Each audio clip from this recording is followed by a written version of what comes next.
You are listening to Peak One Sports.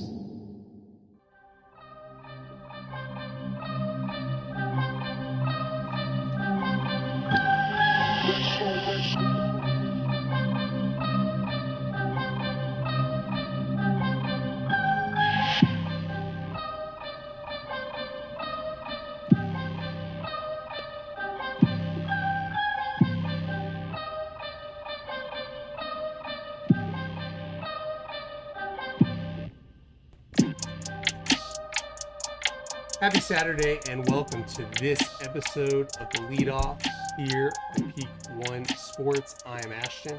And I'm Tony. Get that hot coffee and Celsius ready to go. Guys, thank you for tuning in. The growth in this network has been amazing between all of our shows. We're going to shout out the Bungalow Sports Show hosted by Cole Rambo. He also does our Peak And One. don't forget his guest, Joey. Joey, yeah. Joey and Alexis, they both do each of them do Peak One Fight Night and then the Bungalow Sports Show as well. They've issued our 100 subscriber challenge. When we get to 100 subscribers, I don't know. It's been going back and forth. They're doing maybe some athletic event, sort of. And it keeps coming back. Everyone wants them to wear a shock collar when they yeah, do it. which isn't really a challenge. Which I guess it would be a challenge, but I think Cole has knocked that down. He shot that one out of the air. He's not willing to put on a shock collar, I don't think. He did knock that down, but he keeps bringing it back up. He said, man, these guys are going to make me, not us, but the listeners are going to make him wear a shock collar. But they've been talking about a wiffle ball home run derby. They're talking about and like a triathlon of sporting events to compete against each other in.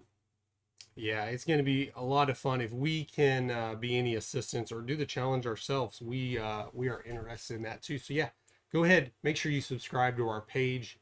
We're doing great on subscriptions. We're killing it on the podcast platform, but trying to grow the YouTube a lot more. Go ahead and subscribe. I mentioned it on my last podcast that we have quite a bit of returning viewers that aren't subscribed. Yeah. So either you love us or you hate us, but either way. Yeah. Don't forget to subscribe. For all the haters, let's see the comments. Those are the ones. The people that love you tend to not say anything. They just support you quietly.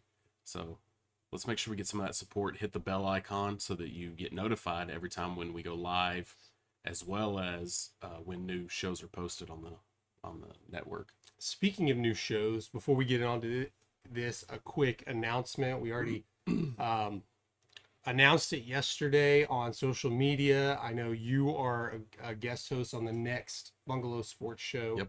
Where you talk more about it, but go ahead and announce our new show hosted by you. Yeah, I will be hosting a new show, Sports Biz, where we're going to dig into and get behind the scenes of some of the sporting news. We'll talk a lot of the financials and money behind a lot of the organizations and leagues. Just a little bit of everything. Our pilot episode will debut next Friday. That'll be June 2nd. And on that one, we'll go ahead and have a little spoiler. We're going to talk a little bit of this Bally Sports bankruptcy and get into a little bit of the nitty gritty of that. But we're going to talk about sports sports business in a fun way, not a boring way. We're going to try to break down and explain some of the legal terms that are used, on an everyday basis that some of the casual sports fans just wouldn't understand. So we're going to help try to break some of that down. It's not going to be real businessy and boring, although we are known among our other shows as the Suits. Maybe Tony will wear a suit just no, it's going to be a chill environment. It'll be one where you can, on Friday night, you can, pour a nice cocktail, sit outside around the fire, whatever you enjoy doing Friday evenings, and just have the show playing, and I get it, and we get it on the network. We're not asking you guys to play the shows and just be zoned in and tuned in all the time. We get it. I do it all the time when I'm working. I play a podcast or something, and I halfway hear it, halfway don't. And I might play it several times over again just for noise in the background. If anything, just play us in the background for some noise. Road trips, I drive a lot. and that's what I'm always listening to podcasts. That's why you go to our website, Peak One Network, peak1sportsnetwork.com, and there's a whole page just on different podcast links. However you listen to your podcast, click on there, and all of our shows are on there as well. And we have more shows coming up. We're not getting into it now, but we have another show coming in June. And I mean, we're not in the early stages of something big, but we're not even going to get into that right now. What we are going to get into is some NBA and NHL playoffs. A few less games. We were close to not having any games for a couple of days. Yeah. That would have been. I don't know. I assume this is the first time ever this has happened, but both NBA, NHL playoffs, conference finals, every single series started out 3-0. Yeah. I'm assuming that's never happened. I didn't look it up. But we have two series that ended up in sweeps. The Florida beating Carolina, which was actually a pretty good series because every single game it was a 1-goal difference. Yeah, no, that was a great series to watch. It was multiple tight, overtime games, very competitive, 4 overtime, very competitive. They just found a way to just dig out every game. I mean, they just seem to be the ones on top every game. So game 1 goes 4 overtimes, and then game 4 looks like it's going to another overtime, and Florida scores with 4 seconds left, 4.5 seconds left. Which is, I'm sitting there watching this, and I'm, staying up late every night for playoff basketball, playoff hockey, and I'm like, okay, here's another overtime, and he scores with 4.5 seconds left, and I'm like, I would just, that has got to be a crushing series if you're a Carolina Hurricanes fan. Yeah, because you knew you were right there the whole time. I mean, but going to Florida, what a story they're having. Mm-hmm. You take down arguably the best team in regular season history, most points ever, most wins ever. And then you go against, in the conference final, against the Canes, who were looked at, who kind of had a Cinderella story of their own going, looked at the best team left, and you just sweep them. Yeah. And then, of course, the NBA sweep was what Tony called. If you go watch our last episode, is it the last episode? I'm proud. I don't even know how far. I'm pretty proud of calling that one. You called the because Nuggets I was sweeping sweating. the Lakers. I sweat every game, watching that, thinking, man, am I going to get fooled by these guys? But again, just how we called it. How we called it though. The Denver Nuggets are just that quiet team. They just play sound basketball. They play defense. I mean, Nikola Jokic, that guy can't miss a shot. I mean, you think Steph Curry can't miss a shot? That guy's throwing stuff from behind his head, falling away.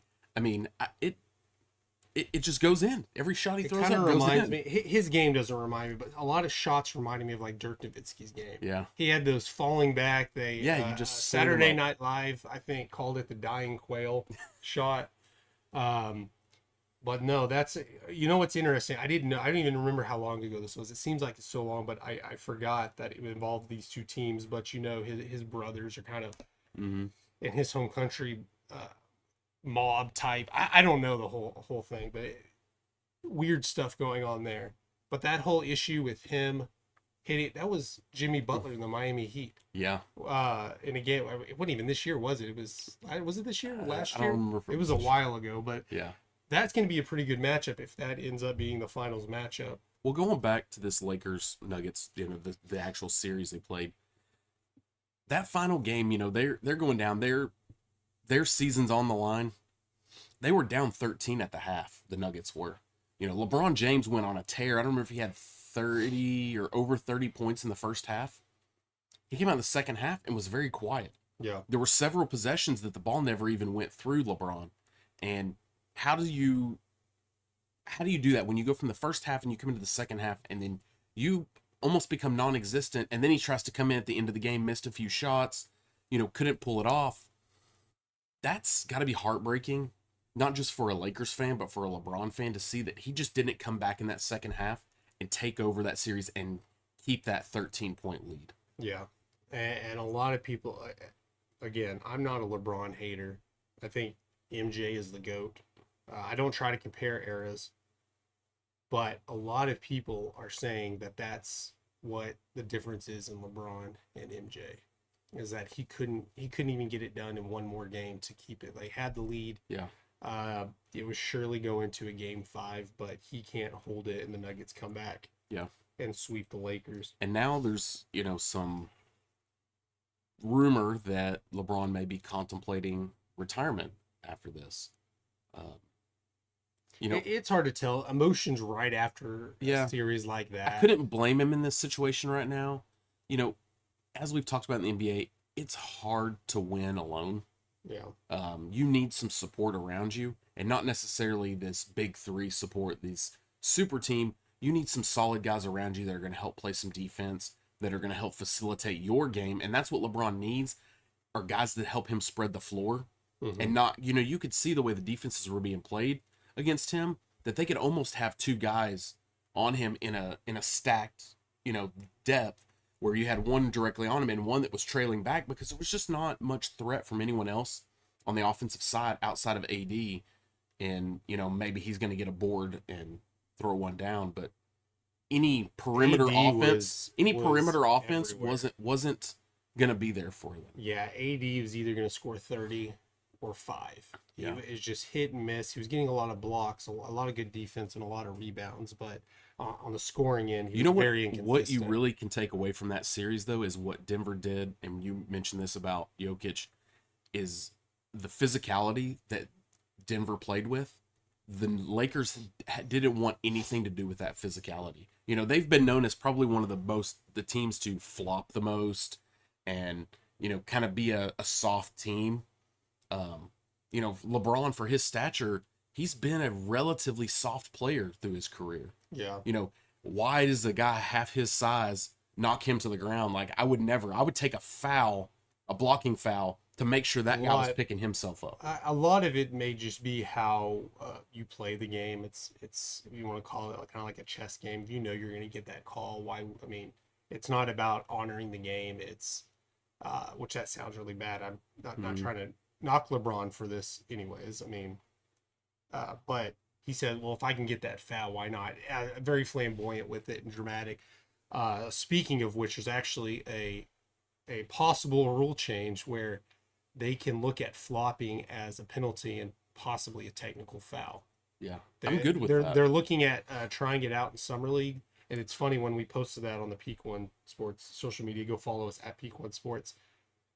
I didn't even use the picture of LeBron. I don't remember which picture I used. I used a different flopping picture, but everyone started calling it the LeBron rule, this, that. And I knew he was going to get... I intentionally didn't put LeBron in this because I knew it would. In this series, we saw that, though. We saw LeBron, he got a little bit of contact, and he goes flying into the stands and gets a drink spilled on him, and come on, man. Because those aren't somebody going to really push you. Plays. Yeah. And they look worse. In the heat of things, you go, oh man, that was. Yeah. And if it's LeBron, you're thinking, okay, he flopped. You slow it down, and the guy it's just a little separation, and yeah.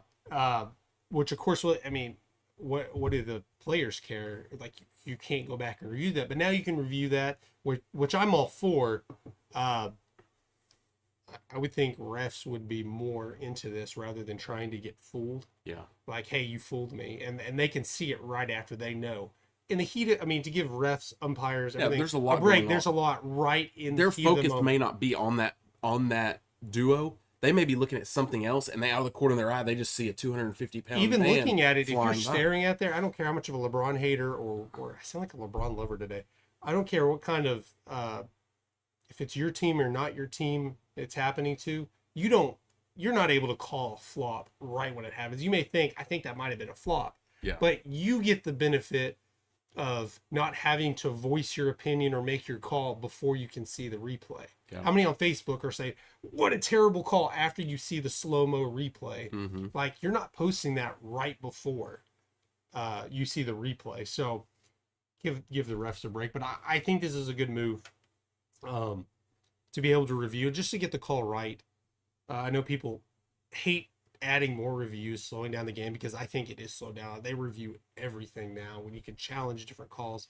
But I think overall this is a frustrating one. It's one thing if they called the out of bounds wrong. They called the wrong whose ball it was because it grazed off somebody's finger. It's annoying sitting there and watching that. But this But they're trying to get the calls right. You're trying to get the call right, but it's even more frustrating when you see LeBron flail around like he barely touched it. Yeah, and you can't get that call right. Type situation. Yeah. But going to the series that's still happening right now, the Heat take a 3-0 lead against the Celtics. And right now, Game 5 the other night, the Celtics avoid elimination, beating the Heat 110-97. And in Game 5, and watching that game, looking at that score, that seems a lot closer than it was. Mm-hmm. It was a total blowout domination. Heat came back a little bit. I know 13 points isn't a close game, but I mean, I think they were up by 25 or something at one point. Yeah. Tatum 21-11, Marcus Smart with 23 points, and Derek White led Boston with 24. Jimmy Butler just had 14 points. Pretty quiet game for him in Game 5. Jimmy Butler came out yesterday and said, "We will win the next game." I do have a quote from Kevin Love saying, "We need Jimmy Butler to be Jimmy Butler, and if we get that Jimmy Butler, or if we get that Jimmy, we're going to win Game 6." Yeah. But right now, Celtics have all the momentum. They were the team picked to win this series. Yeah. The best team left in the playoffs. I mean, in the highest East, ranked. Yeah. Highest ranked. You forget the Heat were at 8 seed. Mm-hmm. They barely made it in there. And right now, the series is transitioning back. We've mentioned this before, that the Celtics were going to be the team that could come out of a deficit like this. Like, you couldn't write off that Miami could fend off the Celtics. They're just too good of a team, too well-rounded of a team. Yeah. To not be able to do this. I still feel like the Heat can pull out. They just need one win in the next two, that they can pull one out. I think the Heat can still do that. Let's go ahead and throw it out there, man. I'll make the call. Heat win tonight. Heat win tonight. Yeah, the series shifts back to South Beach for Game 6 tonight.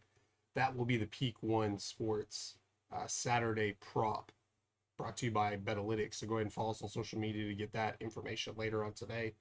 Yeah, Boston looks to force a Game 7, while the Heat look to join Denver, clinching a spot in the NBA Finals. And Tony calls it. He thinks Miami finishes it off tonight. Same deal. Oh, go ahead. And NHL, I was going to say, let's wrap this up with the NHL series still going on between the Dallas Stars and the Las Vegas Golden Knights. That was a wild game the other night. Yeah, the Stars fight off Golden Knights in Game 4 to avoid the sweep the other night, winning 3-2 in overtime, snapping their playoff overtime losing streak. Finally the Stars get some offense going. Although most of this series has been pretty close outside of that weird Game 3 where the Stars just didn't show up. Jamie Benn makes a stupid play. He's been suspended 2 games. Game 4, and then he's, of course, suspended for Game 5 tonight. As the Stars look to extend the playoff series. I don't know if the Stars can pull out a win tonight. That puts a pressure on Vegas, and if you can push it to Game 7, DeBeer, Stars head coach, 7-0 in Game 7s in his career. Yeah, it's pretty. I mean, it's hard to bet against the Stars and him if they can force a Game 7, which we're very early in, one game at a time. But the same as the Celtics and Heat, nobody really thought much outside of Boston that, okay, Celtics are coming back after one win, but when they win Game 2, it's kind of up in the air now, and that's all the Stars need to do to get back in the series. Yeah. Kind of the same as the NBA. You have one team sweep. And Nuggets and Lakers are a pretty close series each game. I know at least the last few games, the Lakers were in it. Yeah. Up until the end. And then you thought you had a sweep on the other end, and it just goes a completely different way. And we thought, listening back to that episode where you called the Nuggets to win, we also talked about how good of a matchup the Stars in Vegas was going to be. And I'm like, ooh, we may have missed on that. But it's still a good matchup. It's still a good matchup, especially if it favors Dallas, because in the regular season they did. I mean, hockey is one of those sports, the playoffs are completely different. Yeah. You've had teams come back from 3-0 to win a series. You've had constantly 8 seeds beating 1 seeds, and now that's not really the seeding, how that works anymore. It's not 1 through 8. But you have lower seeds beating higher seeds. It's a completely different animal when you're talking about playoff hockey and the Stanley Cup final. And will the Dallas Stars, will they continue to ride the back of Pavelski? Joe Pavelski is, he scores that winning that goal. OT winning goal. Robinson finally shows up and scores a couple of goals. Yeah. As Stars fans, I definitely, want this series to keep going. Trying to be non-biased in the series. Don't like Vegas all that much. Nothing personal, but when you're a new team and you're going to the conference finals every single year, Yeah. It's hard. Like, you didn't really. I think they missed the playoffs once in their entire history, which is 6 years, 6-7 years, something like that. Yeah, I think it's 6 years, and they've been they're on the brink of going to their second championship game, Stanley Cup game in their history. In 6 years. I mean, that's the Stars in there. We're just counting back from when they came from Minnesota, because I'm not counting before that, but just since in their 30 years in Dallas, they've been to the Stanley Cup final 3 times.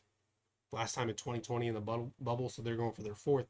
So yeah, Vegas has been less than a third of that time a franchise, and they're looking at going to their second already. That game is tonight as well. busy playoff Saturday. Yeah, quick NFL news. We actually had a rule change in the NFL. No, we're talking about NBA. That's just kind of a proposed thing. But right now the NFL is kind of taking. I don't know if XFL and USFL have this rule as well. But I know college football has this rule, but a new rule has been passed in which all fair catches and touchbacks will come out to the 25-yard line on kickoffs. Now, that was already the rule with touchbacks, but now you fair catch at the 5-yard line, it comes back to the 25. I know it's a college football rule. It's more for protecting the players. They say, I don't know, it's hard with the NFL. So now, what's the point in even having a kickoff? Because you're either going to kick it out of the back of the end zone or you're going to try to pin them down. Well, if a returner sees that, hey, this is not going to be a play, I'm going to just fair catch it, and we're automatically going to start at the 25. What's the point of even having a kickoff? Why don't we just start with the ball on the 25? I don't know the statistics, but I know most of the time, most kickoffs are touchbacks. Now that they moved it from the 20 to 25, when you get the ball in the end zone, it's that much more difficult to get that extra 5 yards. Just go ahead and you're just going to kneel. You don't see very many returners come in. I don't think you're going to see kickoff returns for 109 yards anymore. So what if, here's a scenario. What if in an onside kick situation, and it's not one that they kick and it hits and tumbles, that they kind of pooch it up in the air? What if that line, the first line guy, calls for the fair catch there? Well, no one can touch him now. You get moved back, though. But you were gained... it's not about the possession, the field possession. It's, I don't want to lose possession to the other team. I call a fair catch. They can't hit me now. Yeah. I field it, and we automatically keep the ball. Nobody can try to knock it away. And that was, yeah. I mean, you know what I mean? Like, they could have. That's really going to open up. Yeah, they could have fair caught it anyways. But yeah, I guess that's true. On a missed onsides attempt, really, because you want it to bounce a few times, or do the little watermelon kick like the Greg Zuerlein did. Is it Zuerlein? I don't remember which Cowboys kicker. They've gone through kickers like nothing. But yeah, I know the Patriots and Bill Belichick really like to play this game where they would just kind of not really squib kick it, but we're going to kick it down where the ball's going to land around the 20, 15-yard line, where the receiver or the returner's probably not going to get it right away. You're going to let it bounce a couple times. And we saw them do this and get the return team backed up to, not very far, but 15, 20-yard line. I mean, that's an advantage, just gaining that 5 to 10 yards. Mm-hmm. And I guess you could still do that because if the ball hits, you can't fair catch it after it hits the ground. You just let it go. And on kickoffs, the kicking team can return if you don't get the ball. It's not the same as punts where the ball's just dead, and you keep the ball. But I think it will. I think what they're trying to do is incentivizing just kick it out of the back of the end zone, because there's a lot of players on special teams that just get blindside hit. There's a lot of contact. The XFL start, and I think even the USFL, when you kick it, the kickoff and return team are lined up like 10 yards apart, and you can't move until the returner has the ball and starts running. And that cuts down on guys just running full speed 30 yards and high speed collisions hitting into each other. A lot of the players on the special teams unit aren't your star players. They're not players that are going to be in the league for 10 years. They're guys who aren't going to be set for life. I mean, they're making a good living, but they're not making millions and millions of dollars, and then they're getting injured a lot of times, and then when they're done, I can only imagine there's a lot of lawsuits coming back, or a lot of concern about that coming back to Yeah. the NFL. Whether you want to say they're protecting it, they're a business. I mean, NFL's done some shady things before, but I think in most rule changes we won't notice a whole lot. We probably won't even think about it, but there will be an innovative coach or player thinking of something that's gonna bend the rules a little bit. You're like, oh, I didn't even think that might be an advantage. I think or that's what we're going to disadvantage. see here. Something controversial will happen. Yeah. Most of the time, though, they'll probably just kick it out of the end zone, or, the only thing, if the ball is going to be kicked and the returner is going to get the ball within like the 10-yard line, typically you think they just let it go because it's probably going to bounce out of the end zone anyways. Yeah. And avoid fumbling it, but. I guess there's opportunities when they kick it and you're like right about the 20-yard line, just fair catch and get the extra yards, avoid injury. Moving on, we're going to talk golf a little bit, and last week's PGA Championship, a kind of incredible story coming from last week is club pro from Southern California, Michael Block, getting a chance to play in the PGA Championship and has a ridiculous run last week, finishing tied for 15th, including this play. Fairy tale story. Gets better.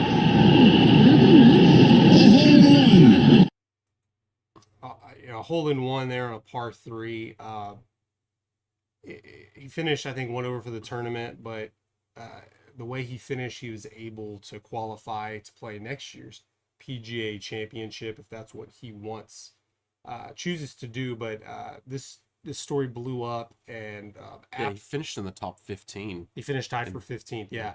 And he was invited to a couple other tournaments, including getting this phone call after he finished tied for 15th.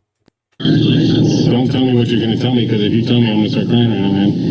I am going to tell you what I'm about to tell you. We would love for you to come play in our golf tournament, and we have an exemption available, and we'd love for you to be at Fort Worth this week.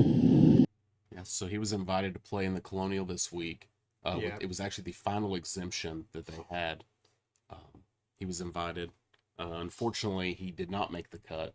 No, in fact, he finished last place. I don't want to say, I was going to say dead last, but it was an incredible story. I'm sure he doesn't regret any of it.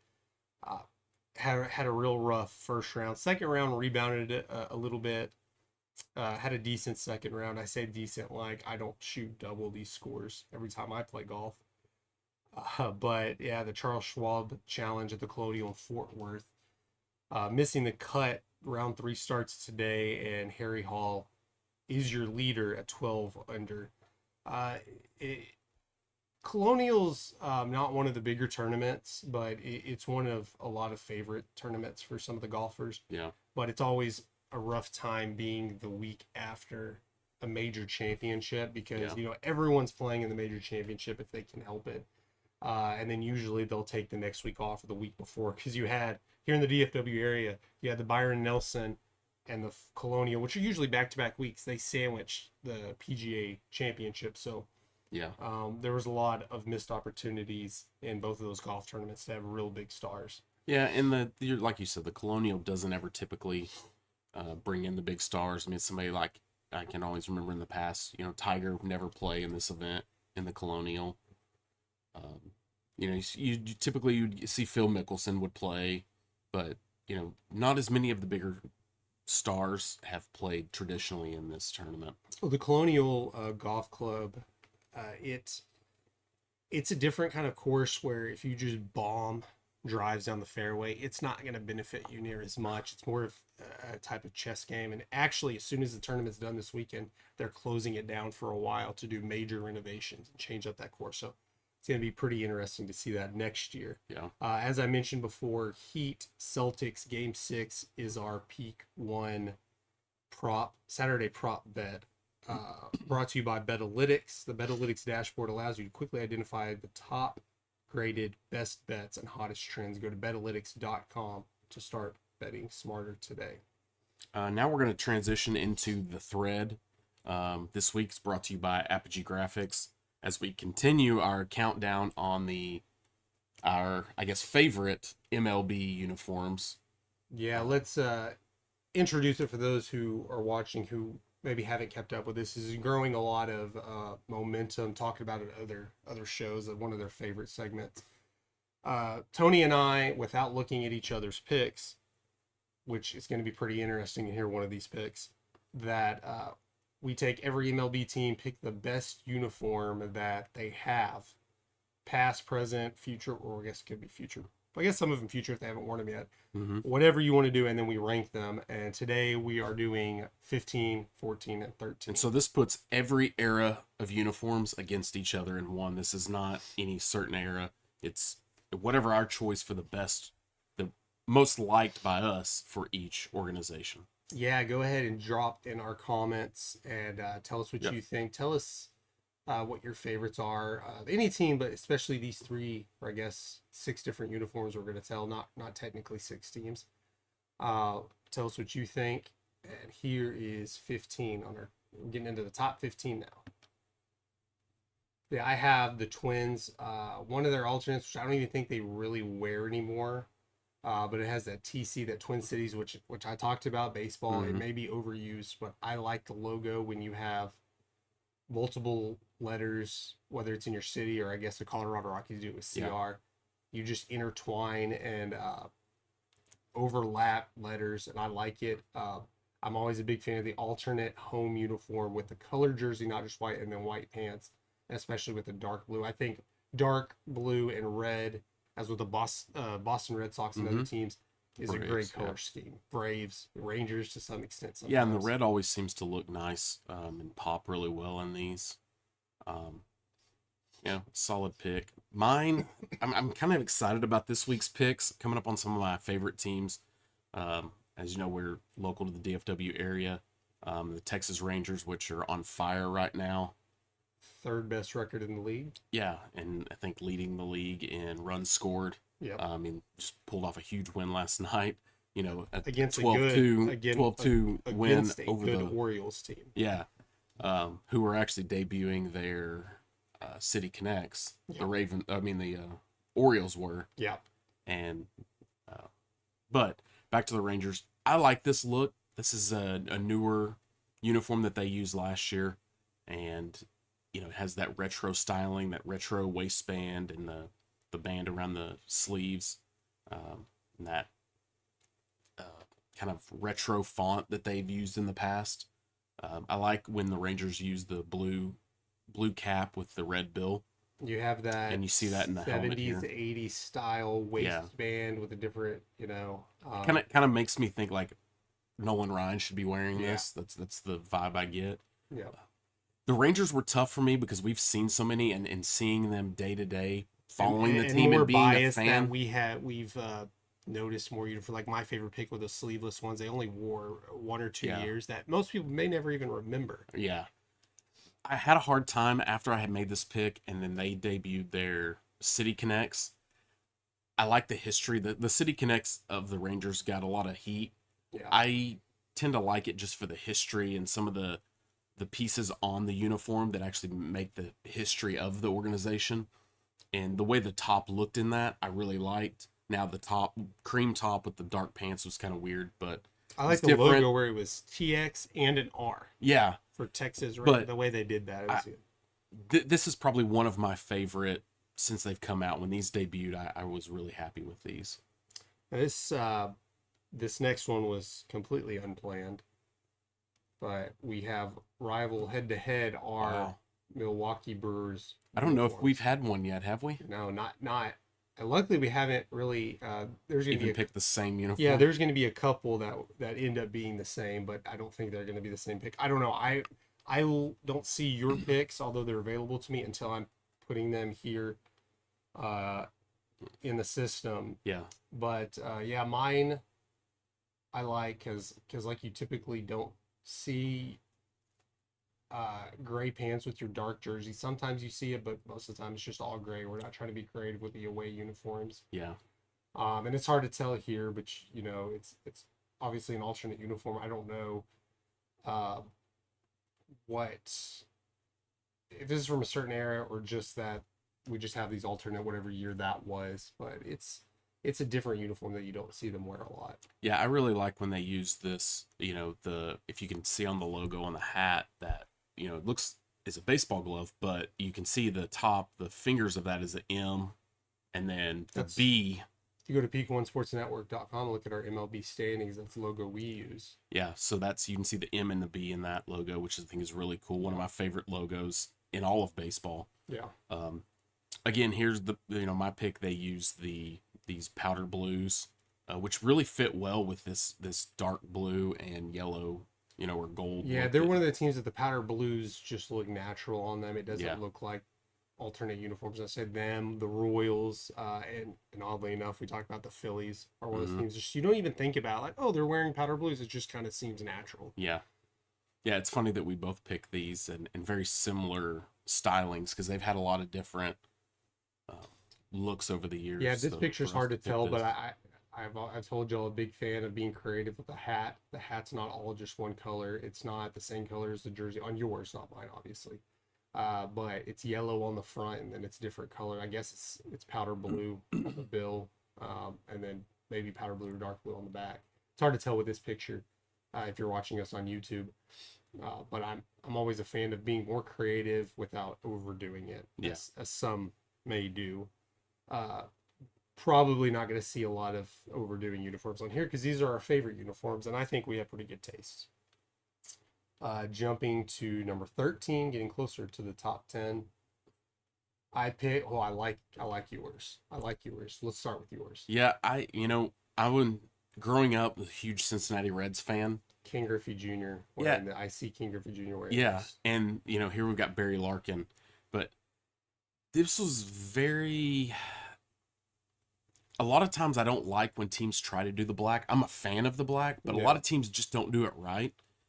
I think Cincinnati's traditionally hasn't had a lot of black. Now, through the years, they've gained black, and recently we talked about their new City Connects that are all black, which I was a huge fan of, the way they did that. I was a huge fan of this has the traditional look of the pinstripe, but going with the black, because you don't see a lot of the black hat and the black sleeves under the, and I know you're a big fan of these vest uniforms. But I like the look when they throw in the black. You see more black in the logo on the chest, the black sleeves, and then the black and red cap, man. It really pops. Actually, that cap's very similar to the look they have now with their City Connects. Yeah, it's a very clean look. Not overdoing it. Yeah, when you have black added to your uniforms. Luckily, they kept it simple, just sleeves and hats, and you do pants or just overall uniforms. It's just a clean look. Mine, I picked the Arizona Diamondbacks. I think they still wear these uniforms as their grays. It's kind of that dark. I don't even know what color they call it, but it's like a dark silvery look. And then it's like a charcoal gray. It's hard to tell though, but I like how they use the numbers and the outline of the name and numbers on there as well. Yeah, and that's a nice look with the, what is that, like a turquoise kind of blue-green color outlining the numbers. Yeah, that's a pretty solid look, especially for a newer style uniform. Yeah, you can see these are some of where we see the uniforms going in the future, and I see a lot of the traditional styling going away. Yeah. Where you still keep the kind of gray look. You're not just completely getting away from that. You just make it stand out a little bit more, and it's not a bright, flashy color. There's dark colors and gray, and there's a little bit like we talked about the outline on the numbers and letters to make sure we not really flashy, but one of their great ones. And the Diamondbacks have had great uniforms. I struggle about going with the original uniforms there. Go back to their purple and and green. They're sleeveless Yeah. pinstripes. I just think Randy Johnson pitching in the World Series against Yeah, the here in a Yankees couple those. weeks, I'm gonna have a Diamondbacks pick coming up, and it's, I think it'll be a good one. I think you'll like that one too. Guys, we appreciate you for joining us in this episode of the Leadoff. Be sure to come back every Saturday morning here, 7 o'clock Central Time, to watch us, and be sure to subscribe, like, follow, whether YouTube, podcast platforms. Just help keep getting our numbers up. Tune into our other episodes. Look, we have the latest episode of the Bungalow Sports Show playing behind us. Go check out their show. They have a good show. We just posted. They post on Mondays, Monday afternoons. They also have Peak One Fight Night on Thursdays, the sports page on Wednesdays, and coming soon, looks like next Friday, the Sports Biz with Tony Nix. Yeah, don't on Friday. Come join me on that one. We're gonna have a lot of fun. Guys, thanks a lot.